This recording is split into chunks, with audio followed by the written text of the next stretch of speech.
This is the Dollemore Daily, and I'm Jesse Dollemore.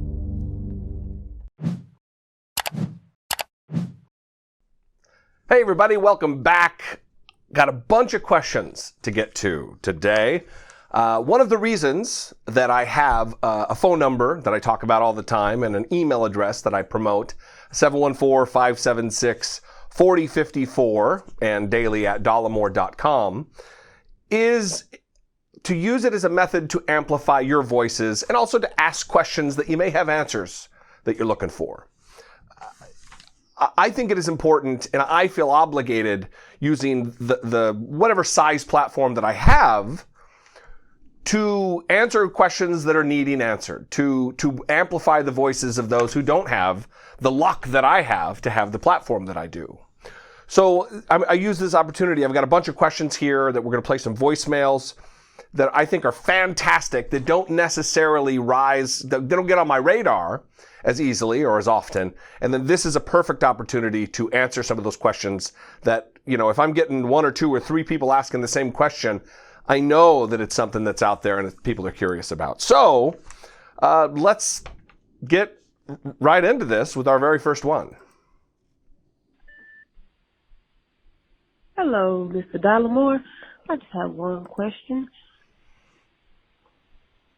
I just watched your, of course, Trump refuses to answer questions about insane coronavirus in the black community.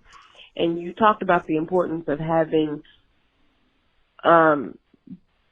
multiple representatives in the government. Do you also feel that it's important to have that view also in independent media, which you are technically a part of? Look forward to hearing your response. Thanks. Absolutely. I believe that diversity and a varied representation across all aspects of life is a good thing, is an important thing. It's a necessary thing. I got a little bit of shit for this answer in that video where I talked about I've only viewed the world through my particular experiences, through my white guy eyes. And people didn't like some people even said, unsub. See ya. Good riddance if you are opposed to diversity, or the fact that I would even bring up the fact, the issue, or the realization, the reality that I have only viewed the world through my experiences and through the lens of a white man. As far as the media is concerned, absolutely in government, 100%, but also the same goes for media. I try to tune into independent media of people other than just white dudes. Now, unfortunately, it seems that the media figures that I know that are in this space that I'm in happen to be white people. Cord Johnston from Some More News is a guy I like a lot. David Pakman, another white guy. These types, Kyle Kulinski. But you know, over at TYT, over at the Young Turks, you've got Cenk Uygur and you've got Anna Kasparian. There are also others that aren't as big on YouTube but have giant platforms off of YouTube. Benjamin Dixon is great. He's a black guy who we don't even always agree on things. He's a little bit more to the left of me, but it's important to have his perspective. I went through a phase where I was posting the content of smaller channels in my community tab and promoting people like Kristen Bry. She's a YouTuber and she has a podcast. The female perspective is one that is needed. And I absolutely think that in media, there should be a more varied set of choices out there to get their perspectives. I can only do what I can do. I can't make myself a person of color having a YouTube channel. I can only do what I can do is what I think is responsible use of my particular platform. And in that, I'm playing questions from you. I'm promoting different channels on my, I don't know why I feel like I'm like have to defend myself. I don't. That's not what I'm doing here. That's kind of how it's coming across though.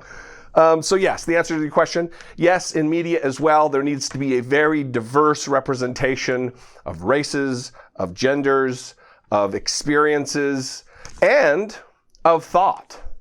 And that means, even some conservative voices, I believe, are valid because it does move the conversation forward. Now, if you are a Trump person, you're not in good faith with your positions, because all you're there to do is to defend Donald Trump.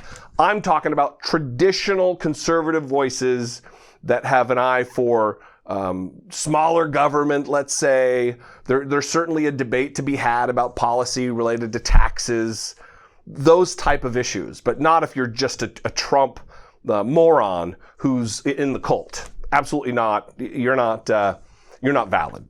So thank you for that. I appreciate it. Next up. Hi, Mr. Dollemore. My name's Roy. I had a question for you, and I thought your show would be a good place to dig into it.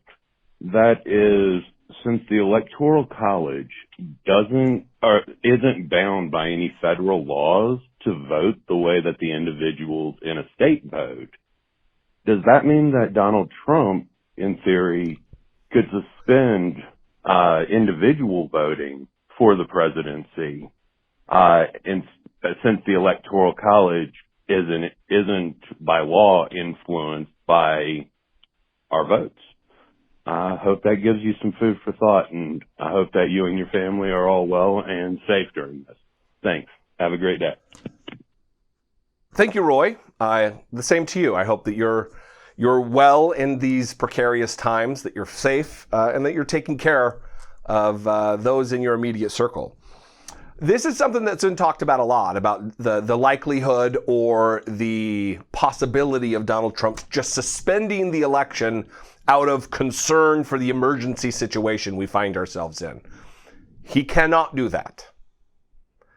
As far as the debate that's going on right now of the electors in the Electoral College not being bound to vote in the manner with which their particular state voted, yeah, that's a discussion to be had.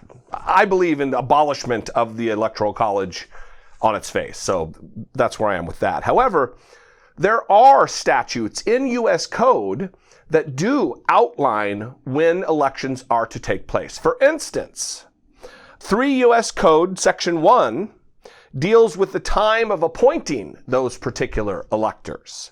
The electors of president and vice president shall be appointed in each state on the Tuesday next after the first Monday in November, in every 4th year succeeding every election of a president and vice president.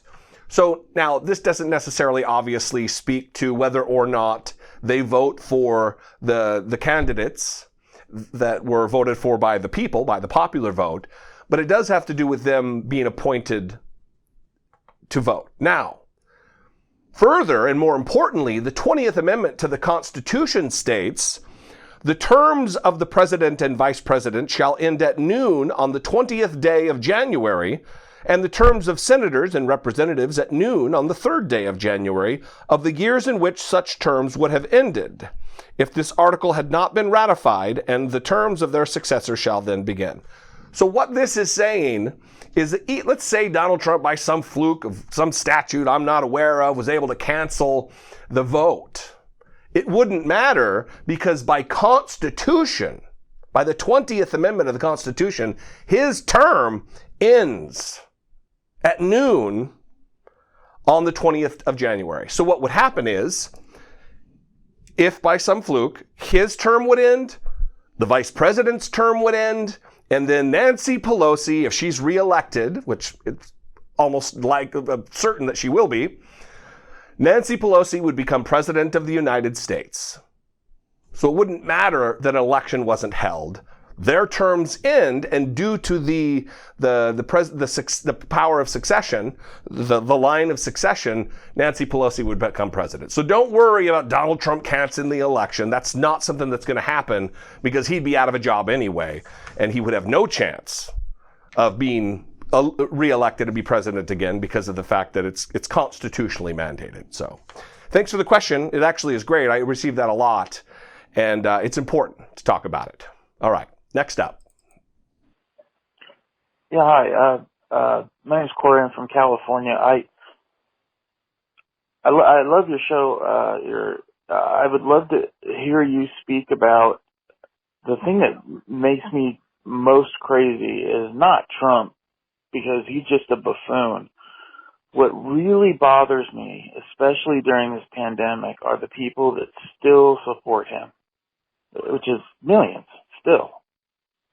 With all the evidence, you probably know where I'm going with this, but I'd love to hear you talk about what you think makes his supporters still support him when all of the information is out there.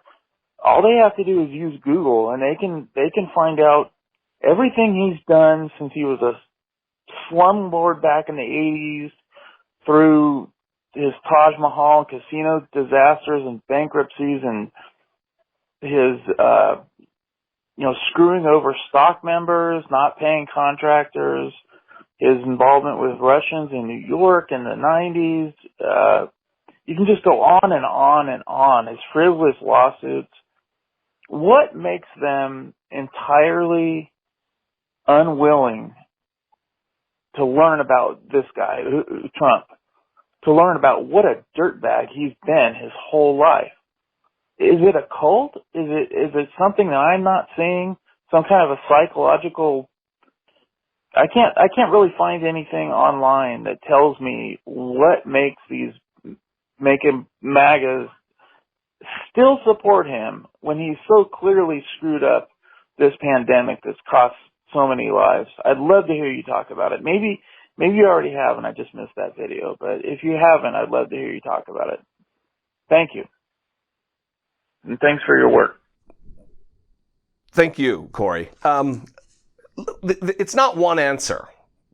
That's why you're not going to be able to just Google it and find one particular answer. There are several metrics of this, and that's one, that we are tribal creatures, and we tend to gravitate to our in group rather than our out group. You mentioned the word cult. That's a word that I use a lot about Donald Trump, that it has become kind of a cult.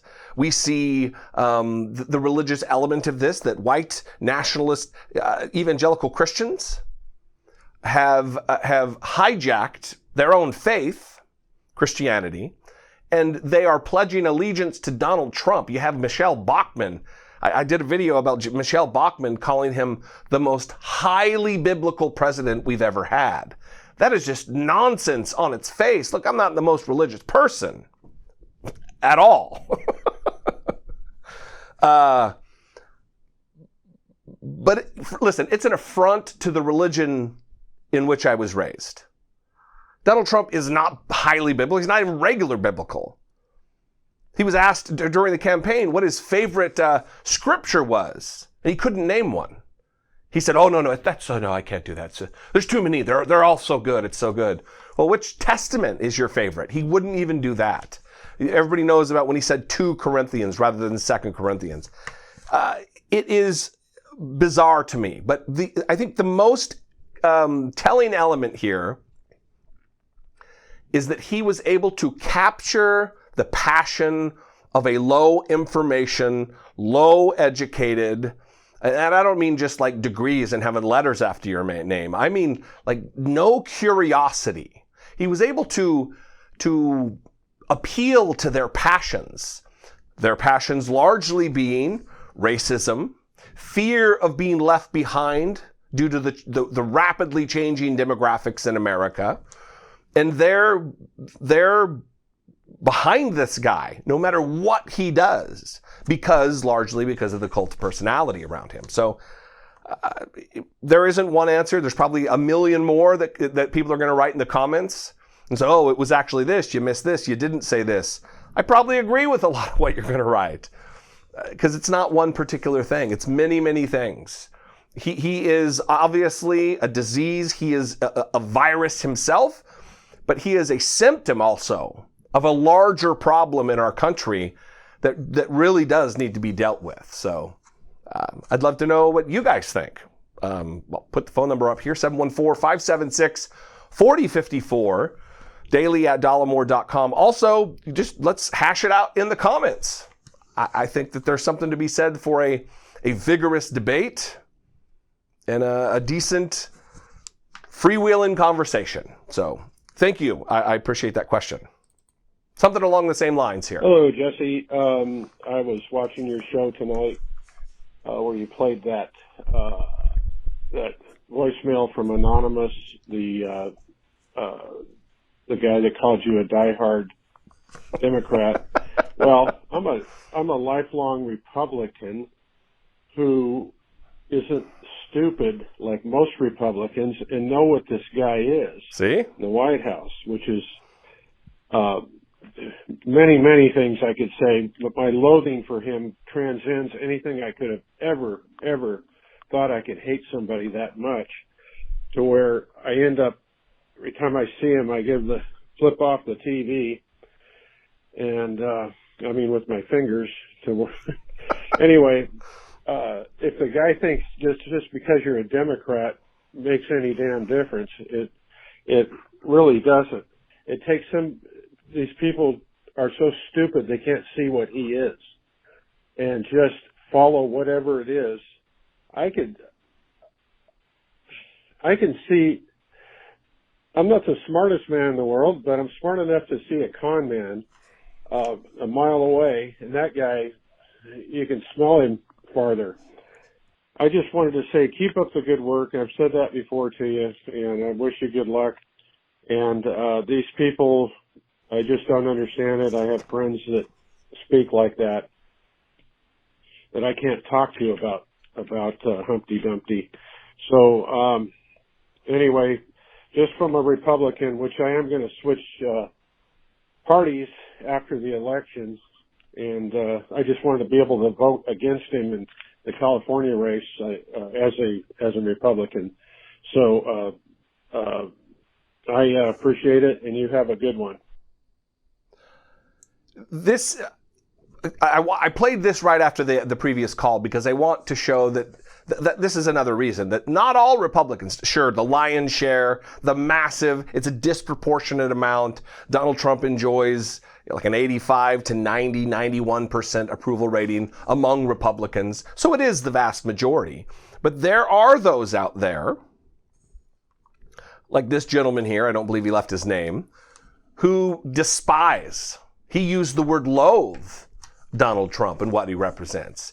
And I think those who really do identify with some traditional Republican values and ideologies and planks of the platform are bothered by what Donald Trump has done by hijacking the Republican Party and turning it into a Trump cult rather than something for limited government and all the other the buzzwords you hear about what Republicans are supposed to believe, even though those voices are now gone.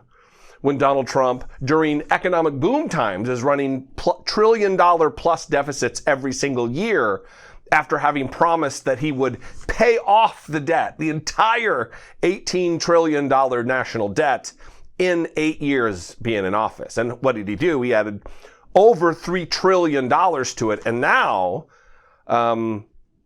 it'll be 10, 12, maybe 20 more trillion dollars after we're done with all of the stimulus packages and all the help that we're going to need to get through this coronavirus nonsense that could have been less had he reacted like an actual leader. So there are people out there who aren't going to vote for Trump this time who did vote for him.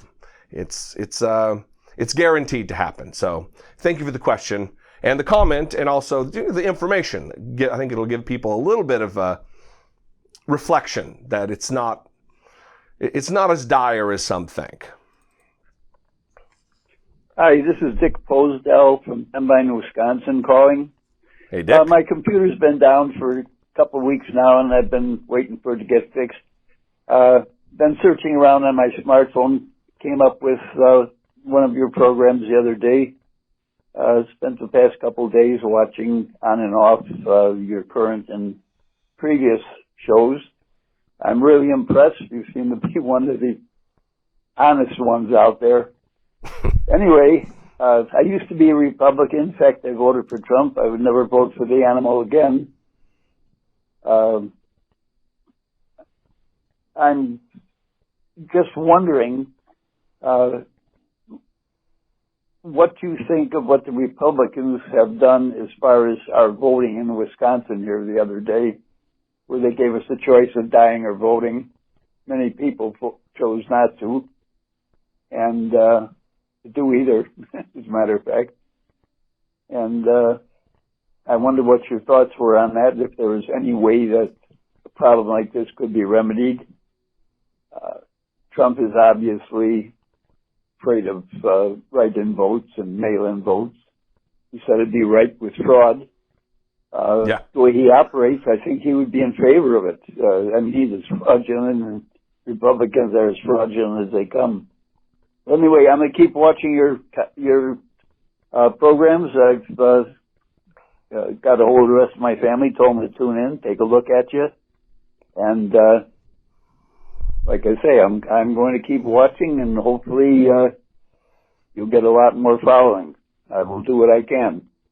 So anyway, that's about all I got, and you got permission to use me if you want. It doesn't make much sense what I've been saying, I suppose. But anyway, enjoyed your programs, and I'm going to continue watching, and I want to spread the word.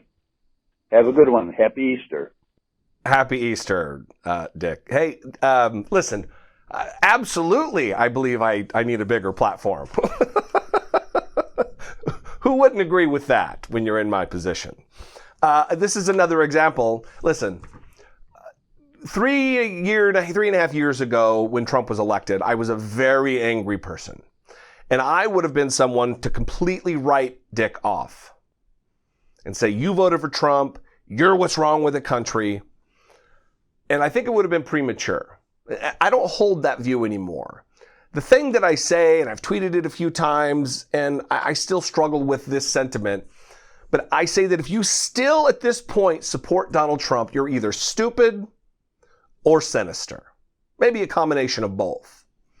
And I got some pushback on that this weekend. We had a family, a group, friend happy hour over Zoom call.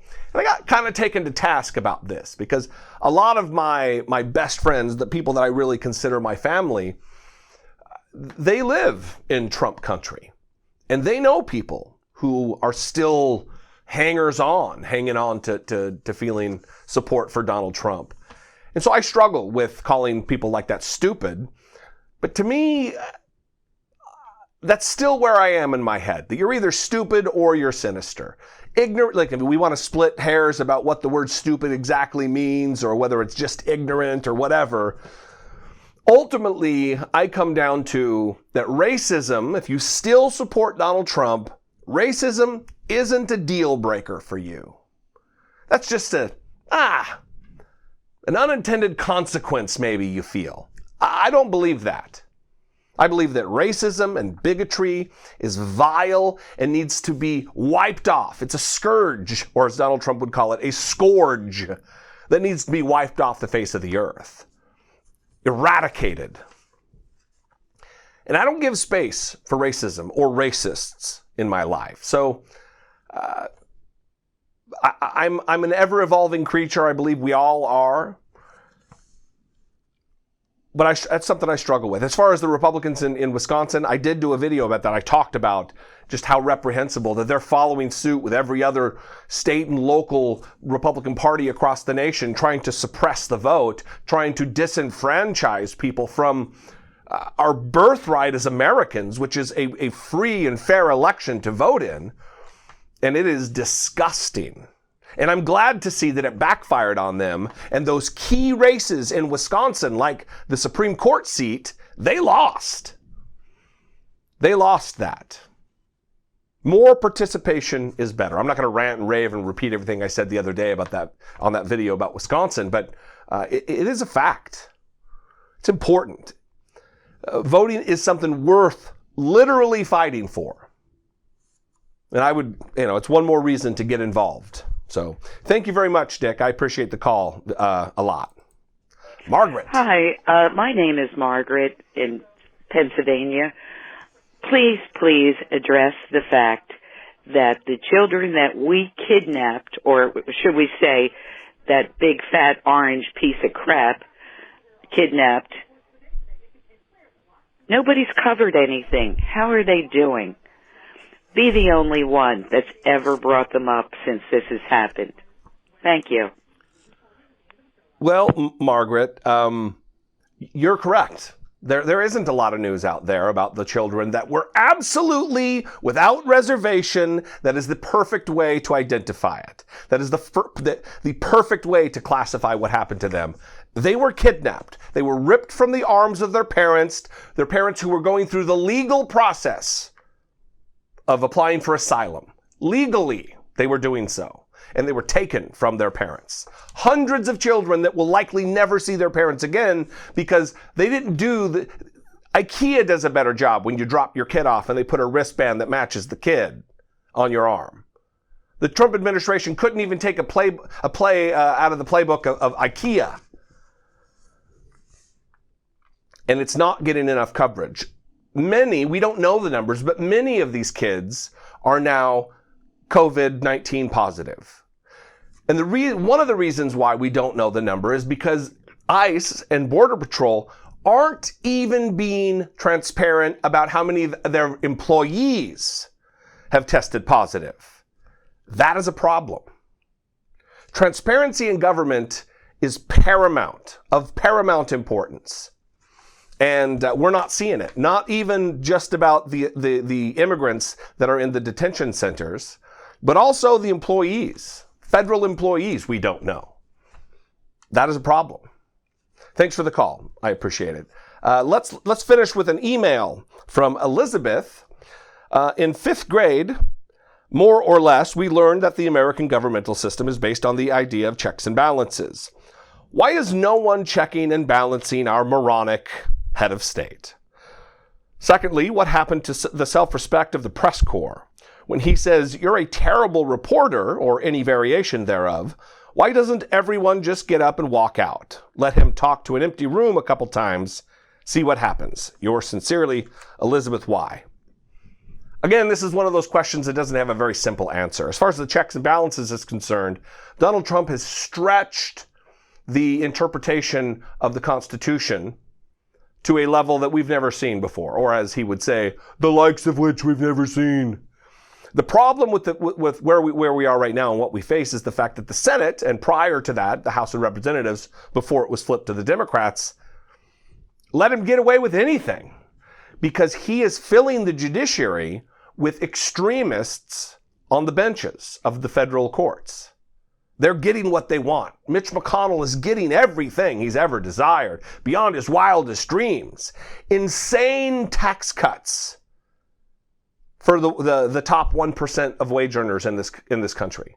Insane tax cuts that are bankrupting this country. I just talked about earlier the $1 and $1.5 trillion per year deficits that we're going to be running, adding to an already too high national debt. That's what they're doing. They don't care. That's why they'll let him do anything he wants. Because it's a white evangelical, insane Republican wet dream. Everything they've ever dreamed they could want is being fulfilled by this buffoon.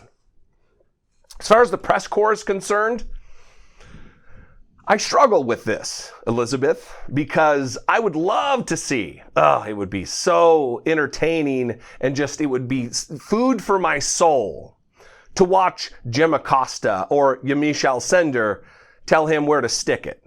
Hey, you know what? Shove it straight up your ass, Trump. You jackass. I would love to see that. But there's a certain professionalism that must be maintained by the press. That their job is to report on the news for the benefit of the American people. I don't know if you know, but they're the media, the press, journalists are the only profession that is named and protected by the Constitution of the United States. The only one. So it's important that they do their jobs with the kind of integrity that oftentimes leaves us emotionally wanting, because I'd love to see that. But they don't want to make themselves the story.